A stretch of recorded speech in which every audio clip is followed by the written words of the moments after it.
In this video, we're going to explore how changing just one thing, the frequency, can completely change the behavior of a circuit. Here we have three simple circuits, one with a resistor, one with a capacitor, and one with an inductor.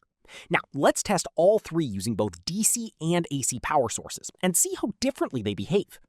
The resistor behaves pretty much the same in both cases. The light bulb glows normally with both DC and AC. But the capacitor circuit behaves very differently.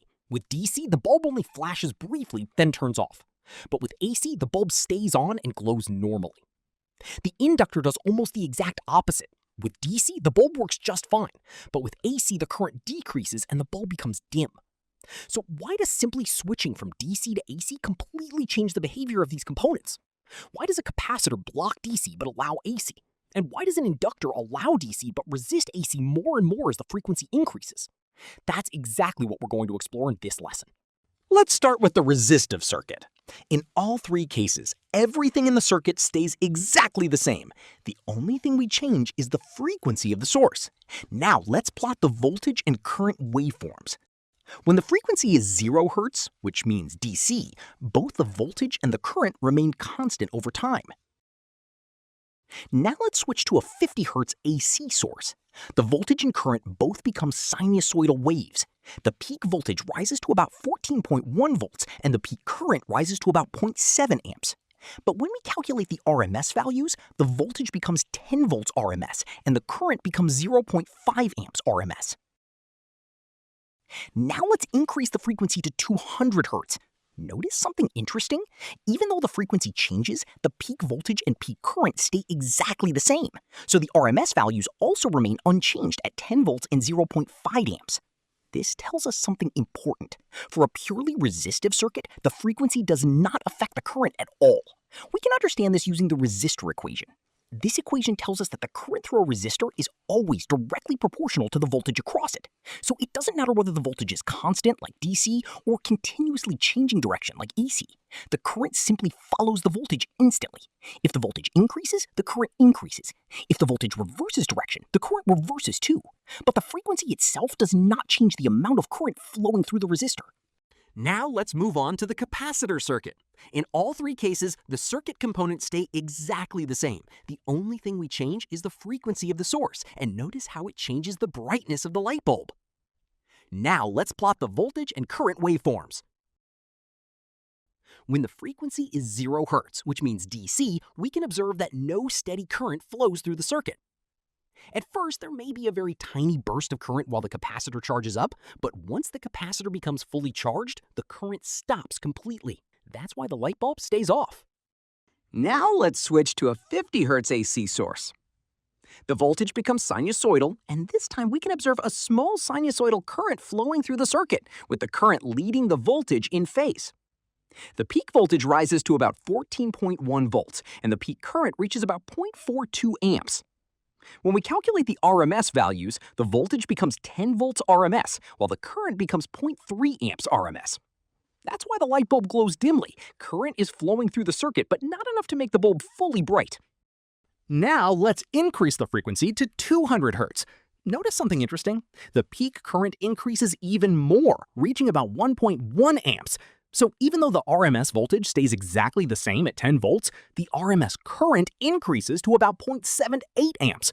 That means more current is flowing through the circuit, which is why the light bulb now glows much brighter. This reveals something very important about capacitors. As the frequency increases, the current through a capacitive circuit also increases. In other words, capacitors oppose low-frequency signals much more strongly than high-frequency signals. If we look at the capacitor equation, it tells us that the current through a capacitor depends on how fast the voltage across it changes. When the supply voltage is constant, like DC, the voltage across the capacitor also eventually becomes constant. And if the voltage is no longer changing, the current becomes 0. At that point, the capacitor behaves almost like an open switch. The entire supply voltage appears across the capacitor, leaving almost no voltage across the light bulb. So the bulb turns off in the DC circuit with a series capacitor. But with AC, the voltage is continuously changing direction and magnitude. That means the voltage across the capacitor is also constantly changing, which allows current to keep flowing through the circuit, and that's why the light bulb works with AC. For circuits containing resistance and capacitance, we already derived the full current equation in a previous video, so if you're not familiar with that derivation, you may want to watch that lesson first. By replacing angular frequency omega with 2 pi f, we get the capacitive reactance equation. This equation reveals something very important. As the frequency increases, the capacitive reactance decreases.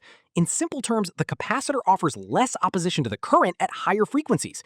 And when the opposition decreases, more current flows through the circuit, making the light bulb brighter, which perfectly matches what we observed earlier in the experiment. Now let's move on to the inductor circuit. In all three cases, the circuit components stay exactly the same. The only thing we change is the frequency of the source, and notice how it changes the brightness of the light bulb. Now let's plot the voltage and current waveforms.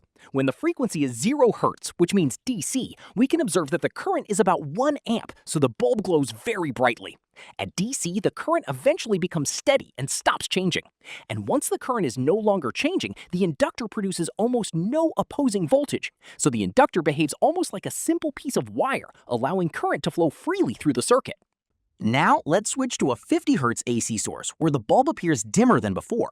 The voltage becomes sinusoidal, and this time we can observe a sinusoidal current flowing through the circuit, with the current lagging behind the voltage in phase. The peak voltage rises to about 14.1 volts, while the peak current reaches only about 0.43 amps. When we calculate the RMS values, the voltage becomes 10 volts RMS, and the current becomes 0.3 amps RMS. So the bulb becomes dimmer because less current is flowing through the circuit. Unlike the resistor, the inductor now opposes the changing current, reducing the amount of current that can flow through the bulb.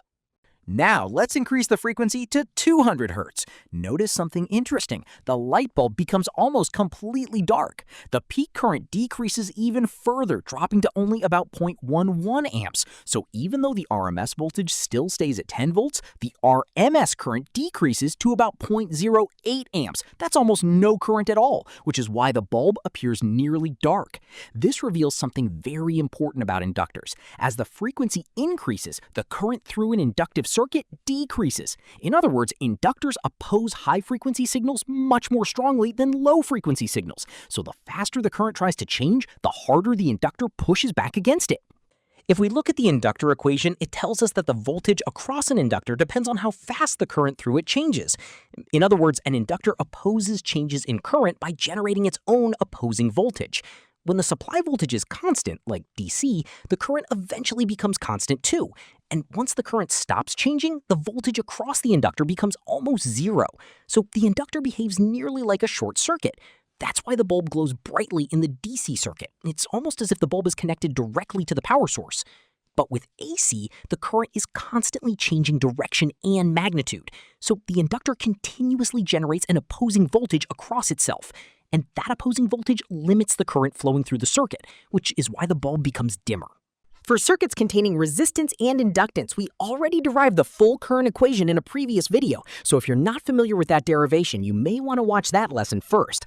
By replacing angular frequency omega with 2 pi f, we get the inductive reactance equation.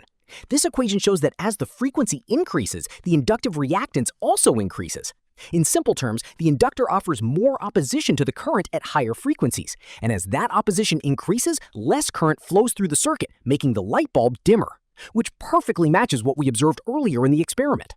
So as a summary, a resistor is not affected by frequency, but capacitors and inductors behave very differently as the frequency changes. For capacitors, higher frequency means more current. For inductors, higher frequency means less current. So even changing just the frequency can completely change the behavior of a circuit. With that, we've come to the end of this lesson. Next, watch the playlist on high-pass and low-pass filters, where we'll see these ideas in action. If you found this helpful and want more step-by-step videos like this, you can support this project on Patreon. Your support really helps keep this kind of content going. And of course, don't forget to like, subscribe, and share this video with someone who might find it useful. Thanks for watching, and I'll see you in the next one.